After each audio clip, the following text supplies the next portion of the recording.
Hello and welcome back to 30 Days to Learn Photoshop. This is day 4, Toolbar walkthrough. I'm Ben Gribbin, and in today's lesson we're going to do a brief introduction to the Photoshop toolbar. So we'll just do a quick run through of what everything is and what they do.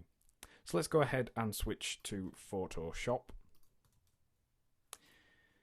So here we are, this is the Photoshop interface. We've already discussed what certain elements are, and we did mention the toolbar in the last lesson, but we're going to go through some of the more basic tools just so we can cover what they are, what they do in general. So we'll start top left, and this is the elliptical and rectangular marquee tool, or the marquee tool for short. Now that's selected by pressing M, and you can simply select areas of an image by clicking and dragging out your shape. Now, why would you want to do that, and what can you do with these shapes? Well, you can paint them as if it was a sort of stencil or a mask. You can also resize these areas, like so. You can delete them. So there's a lot of things you can do with that tool. It allows you to just select certain areas of the file and edit them.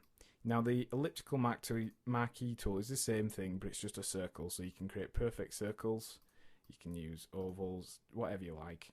Now a little quick tip as well, because there's two tools there with the same keyboard shortcut, if you press Shift and M, it actually cycles between all the tools with that shortcut. Next you've got the Move tool. Now you will have seen us just using it then when we selected those areas. We clicked on the Move tool and we were able to move, as the name implies, and also it allows you to resize elements like so. We can reposition them, we can delete them, and that's done by using the Layer tool. Next up we've got the polygonal lasso tool. Now this is similar to the rectangular marquee tools and the elliptical marquee tool, however they are more of a polygon shape. So in this case, if we to draw around our fire flames here, basically every click you do creates a point until you join up the selection. So you click from one point to the next, and it allows you to create very quickly complex and detailed selections. So you can see there we've made a pretty decent complicated selection very quickly. We've selected that fire, and under the same option menu you've also got the lasso tool, selected by pressing L, and this is similar to the polygonal lasso except it's a bit more freeform. It's a sort of drawing selection tool, so you can see we're doing the same sort of thing except we're just holding down the mouse button and dragging around the shape we've got or we want to select. We can then just copy and paste that shape, and it's a little bit more tight, closer to the object we wanted to draw, and also it's a little bit quicker just because it's freeform. You can very quickly fly around and create custom shapes. Next up we've got some more selection tools, and this is the Magic Wand tool. Now this works on the varying levels in an image based upon the highlights, midtones and the shadows, and it's able to calculate areas of similar colour and intensity and do a quick selection of them. So you can see here it's doing a pretty decent job selecting this brick wall, and we can pretty much select anything we want. It's a little bit rough, sometimes requires tidying up, but it allows you to quickly select large chunks of the same colour and shadow. And also we've got the quick selection tool.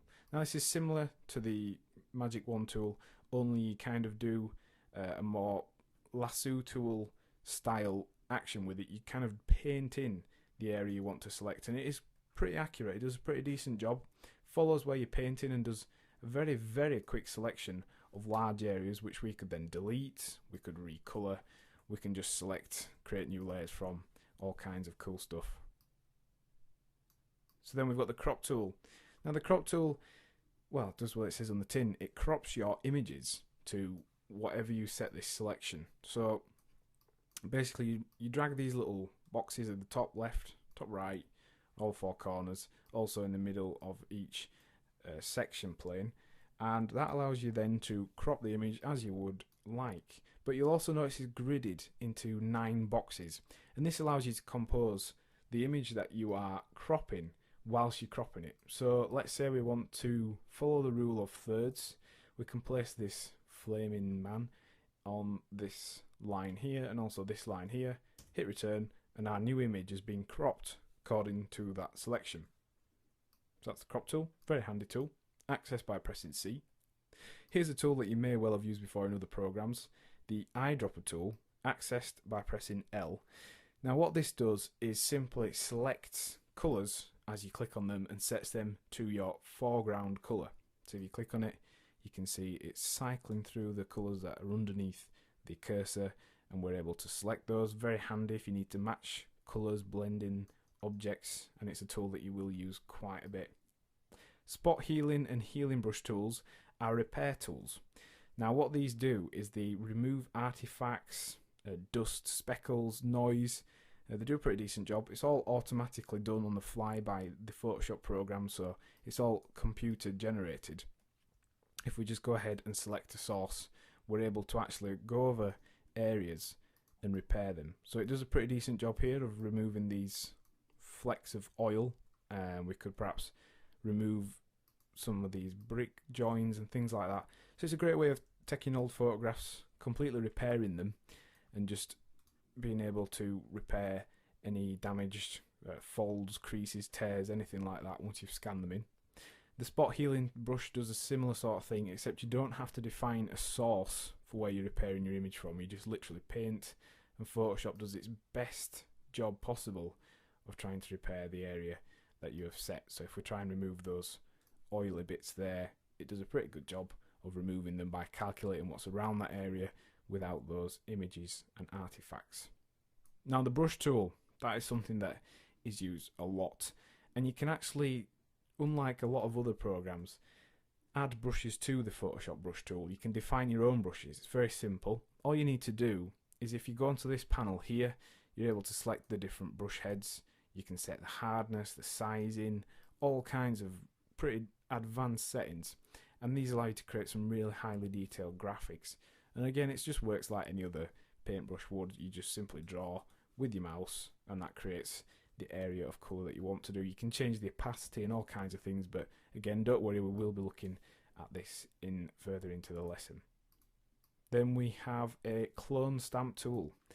Now this is kind of like the spot healing tool, only it's manual.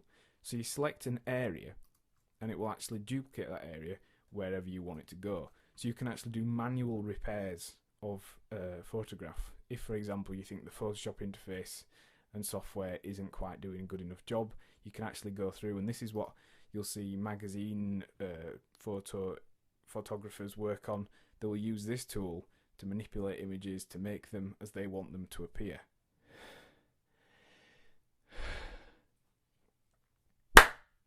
So that's the clone tool. Very good tool, very handy. The pattern stamp tool is a similar sort of thing, only it will clone in a pattern. And then we've got the history brush tools and art brush tools. Now the history brush does basically what it says on the tin. So I'm just going to quickly apply a filter to this image so we can show you what the history brush does. It basically works in reverse to the brush tool. So wherever you paint, it will actually return your image to the one that is saved on the hard drive and how the original document looked. So this is quite a handy tool. If you've been doing some editing to an image, you can actually just quickly return it to how it was originally. So that's the brush tool, the history brush tool. The art brush tool, that is a very similar thing, except it allows you to create faux paintings or pastel drawings by simply going over an area. It will actually convert a graphic into these kind of almost collage style images. Eraser tool does what it says on the tin, simply erases and takes you back to a transparent layer, which is handy if you're working with multiple layers. You've also got the gradient tool. Now this can be used to create gradients, and we've also got the paint bucket tool, which works slightly differently to programs such as Microsoft Paint. Because we've got a photograph open here and we're on the photograph's layer, whenever we put in the colour, it will work out the area you want to put the colour. So you can actually use it to fill in spaces. We can make things different colours. Whereas if you were to have a completely empty layer, it will just fill it with that solid colour. Moving on, we've got the blur, sharpen and smudge tools. The blur tool, as you would think, blurs photographs and the images you're working on. Sharpen tool creates a sharper It actually goes to the pixel level and sharpens things up. And the smudge tool allows you to smudge certain elements underneath the brush. You can literally just pull them backwards and forwards as you wish. So let's just try that now. Look, you can see it's quite heavily smudging it there, but if we were to turn down the strength, it would be a more subtle smudge.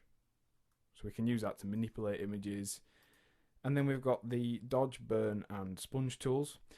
The dodge tool actually lightens up the levels of wherever you are painting, while the burn tool will darken the shadows under that area, so you can create custom images with levels that are different here to here. And don't worry about levels, we'll talk about those in one of the lessons in this course. Whereas the sponge tool literally just removes colours, so it's like soaking up the colour from within that area you're painting, and you can change the mode to oversaturate an area as well. Then we've got the pen tool. We're going to do a whole lesson on this because it is a very handy tool for creating custom shapes within the Photoshop interface. You can do curves, create paths, turn this into a selection, all kinds of wonderful stuff with that. Text tool does what it says on the tin, creates text. You can change all the fonts, anything you wish to do so.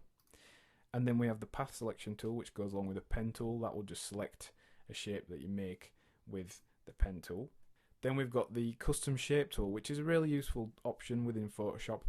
You can create custom shapes yourself. You can download them, purchase them from websites like Graphic River, and then you can use those in your Photoshop documents. But also it's got built-in support for rectangular shapes, for rounded rectangles, for triangles and polygons, for ellipses, which is just basically a circle, and also for lines. And you can change all options on the option menu, but we'll cover those as we get to them. And then finally we've got the pan and zoom tool, which we've already covered in the previous lesson, so you should know by now that those are for zooming in and out, as well as moving around an image together with the navigator panel. Then at the bottom we've got the colour palettes, foreground and background colours. You can reset them by simply clicking on this little icon, the black and white icon down here, but you can also quickly reverse them by hitting the little switch foreground and background colour button there. And then finally we've got the edit in quick mask mode button at the bottom. So that's the toolbar within Photoshop. This is just a very brief run through, and we will be looking at each tool in detail that we've talked about. So what have we learned in today's lesson? Well, we've had an introductory overlook of Photoshop tools and their general uses. And the task for this lesson is to familiarise yourself with each of the tools, the place that they're in, and also, if you can, the shortcuts it will make working with Photoshop a lot quicker. Next time on 30 Days to Learn Photoshop, we'll be looking at sidebar panels. Thanks for listening.